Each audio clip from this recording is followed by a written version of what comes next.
محبت باقی رہتی ہے، عتاب باقی نہیں رہتا، کیونکہ وہ عتاب ہمیشہ دوستوں پر کرتے ہیں، بیگانوں پر عتاب نہیں کرتے۔ اب عتاب بھی متفاوت ہے۔ اگر کسی پر عتاب کیا جائے اور پھر اس کی خبر گیری اور غم خواری کی جائے تو یہ عتاب عنایت اور محبت کی دلیل ہے اور ایسا عتاب روا ہے، اور اگر کسی سے خفگی کا اظہار کیا جائے مگر اس کی غم خواری میں اور غم خواری نہ کی جائے تو ایسا عتاب محبت کی دلیل نہیں۔ غالیچہ کو لکڑی سے پیٹتے ہیں تاکہ اس میں سے مٹی اور گرد جھڑ جائے۔ اس مار پیٹ کو عقل مند لوگ عتاب نہیں کہتے، لیکن اپنے بیٹے یا اپنے محبوب کو پیٹا جائے تو یہ عتاب کہلائے گا۔ یہی وہ صورت ہوگی جس میں عتاب محبت کی دلیل ہوگا۔ بس جب تو اپنے آپ کو شرمندہ اور پشیمان دیکھے، یہ سچی دوستی اور عنایت کی دلیل ہے، اور اگر تو اپنے بھائی میں کوئی عیب دیکھے تو وہ تیرے بھائی کا عیب نہیں بلکہ تیرا عیب ہے۔ دنیا آئینے کی مثال ہے، اس میں تجھے اپنا ہی عکس نظر آتا ہے۔ مومن کا آئینہ ہوتا ہے۔ اس عیب کو اپنے آپ سے جدا کر دے، کیونکہ تو اس سے ناراض ہوتا ہے تو گویا اپنے آپ سے ناراض ہوتا ہے۔ کہا ایک ہاتھی کو پانی پلانے کے لیے پانی کے چشمہ پر لائے۔ پانی میں اپنا عکس دیکھا تو ہاتھی بھاگنے لگا۔ وہ یہ سمجھا کہ کسی دوسرے ہاتھی سے وہ دور بھاگ رہا ہے۔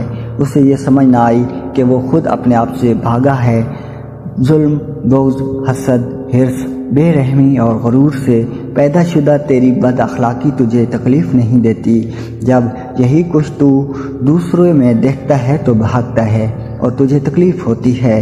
آدمی کو اپنے چہرہ کے بدنما کیل اور محاسے برے نہیں لگتے۔ وہ اپنے زخمی ہاتھ کو بے تکلف آش میں ڈالتا ہے، وہ اپنی انگلی کو چاٹنے لگتا ہے۔ اپنی اس حرکت سے وہ ناراض نہیں ہوتا۔ یہی کیل محاسے بالکل تھوڑی مقدار میں یا اس سے آدھا زخم بھی اگر کسی دوسرے کے چہرے پر دیکھے تو اسے سخت ناگوار ہوتا ہے اور اسے نفرت ہوتی ہے۔ اسی طرح کیل محاسوں جیسی مکروہ اور بد اخلاقی اپنے آپ میں ہو تو بری نہیں لگتی اور اسے نفرت نہیں ہوتی۔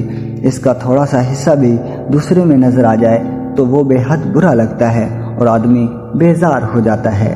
جس طرح تو اس سے بھاگتا ہے اسی طرح اسے بھی معذور سمجھ۔ اگر وہ تجھ سے بھاگے اور اسے تجھ سے تکلیف ہو تو تیری تکلیف ہی اس کا عذر ہے، کیونکہ تجھے اس کو دیکھنے سے ہوئی تھی۔ وہ بھی تو دیکھتا ہے، اسے تجھ کو دیکھ کر بیزاری ہوتی ہے۔ مومن کا آئینہ ہے۔ یہ نہیں کہا کہ کافر کا آئینہ ہے، کیونکہ کافر اس وجہ سے کافر نہیں کہ اس کے پاس آئینہ نہیں، بلکہ وہ اس لیے کافر ہے کہ اسے اپنے آئینے کی خبر نہیں۔ ایک بادشاہ رنجیدگی کی حالت میں ندی کے کنارے بیٹھا تھا۔ عمراء اس سے بے حد خائف اور ترساں تھے۔ بادشاہ کی طبیعت کسی طرح خوش نہ ہوتی تھی۔ ایک مسکرہ اس کا بڑا مقرب تھا۔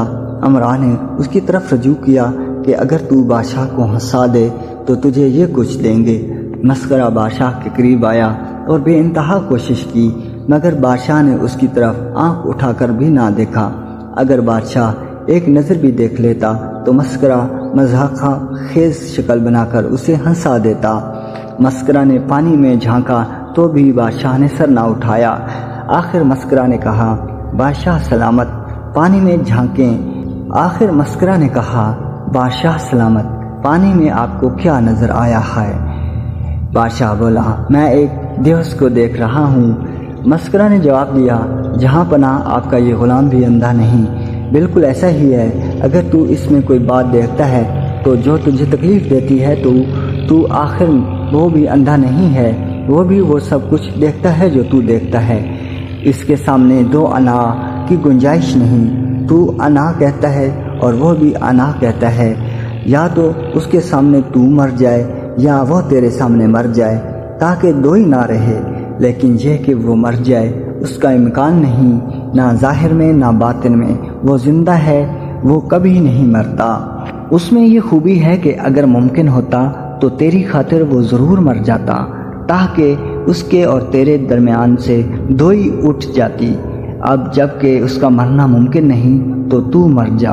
تاکہ وہ تجھ پر اپنی تجلی ڈالے اور درمیان سے دوئی اٹھ جائے۔ دو پرندوں کی جنسیت کے وجود سے باہم باندھ دیا جائے تو دونوں کے دو پر مل کر 4 پر ہو جائیں گے، لیکن اس طرح وہ اڑ نہیں سکتے، لیکن دوئی قائم ہے۔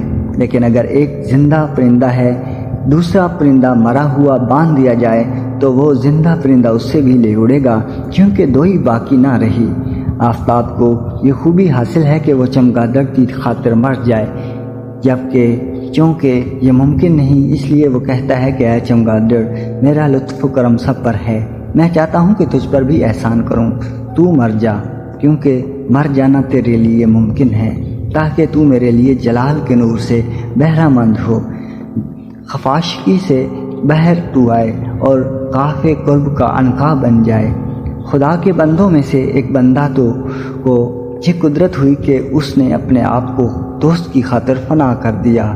وہ اس طرح ہوا کہ اس بندے نے خدا سے اس دوست کو مانگا، خدا نے اس کی درخواست قبول نہ کی، ندا آئی کہ میں اسے نہیں چاہتا کہ تو دیکھے۔